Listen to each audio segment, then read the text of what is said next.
Assalamualaikum warahmatullahi wabarakatuh. Perkenalkan, nama saya Ratu Majida Konita dengan NIM 6670230025. Di sini saya akan mereview jurnal mengenai hambatan dalam perencanaan pembangunan nasional yang ada di Indonesia.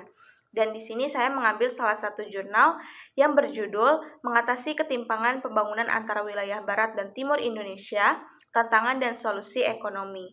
Jurnal ini ditulis oleh Haryono dan Ramlah di tahun 2024. Dalam jurnal ini terdapat beberapa hambatan yang dibahas yang menjadi suatu tantangan dalam pembangunan di wilayah timur. Karena pembangunan di wilayah timur itu dianggap masih belum berjalan dengan optimal dan juga belum efektif.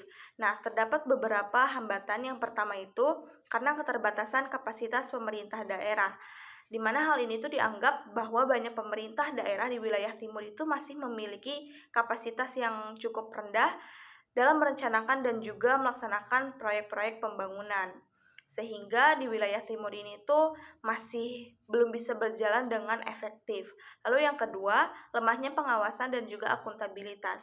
Tentunya jika pengawasan dan juga akuntabilitas dari pemerintah daerah di wilayah timur ini masih belum bisa berjalan dengan baik, maka hal ini juga menjadi suatu problematika pembangunan yang ada di wilayah timur itu tuh sulit untuk terlaksana. Lalu yang ketiga, kebijakan yang terlalu terpusat atau sentralistik. Nah, seringkali kebijakan dan program pembangunan itu tuh lebih berpusat di wilayah barat, khususnya di Pulau Jawa.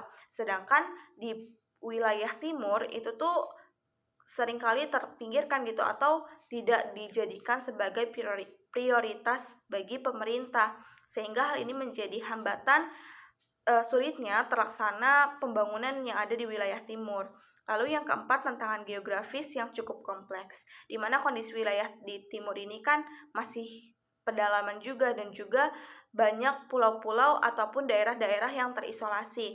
Dan hal tersebut itu menyulitkan perencanaan distribusi barang, pembangunan infrastruktur fisik, dan juga pemerataan pelayanan publik yang ada di wilayah tersebut. Dan hal ini juga kan membutuhkan biaya logistik yang cukup tinggi gitu. Jadi hal ini dianggap sebagai salah satu hambatan juga bagi Haryono dan Ramlah.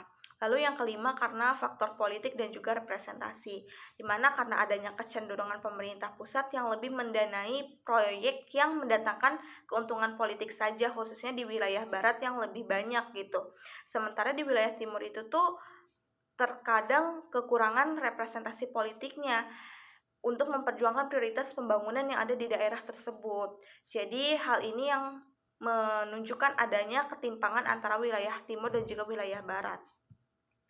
Nah, ada juga beberapa fakta yang diungkapkan dalam penelitian ini, di mana adanya ketimpangan ekonomi di wilayah barat dan juga wilayah timur, terutama dalam kontribusi PDB. Nah, wilayah barat, terutama di wilayah Jawa itu tuh mendominasi dengan menyumbang lebih dari 60% produk domestik bruto atau PDB. Sedangkan di wilayah timur itu hanya berkontribusi sebesar 20% saja.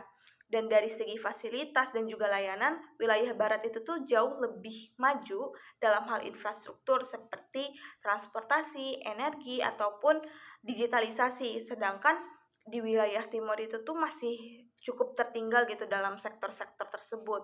Walaupun memang di daerah-daerah wilayah timur itu tuh masih memiliki sumber daya alam yang tinggi, tapi dalam pembangunan atau infrastruktur itu mereka masih kurang berjalan dengan optimal ataupun secara efektif.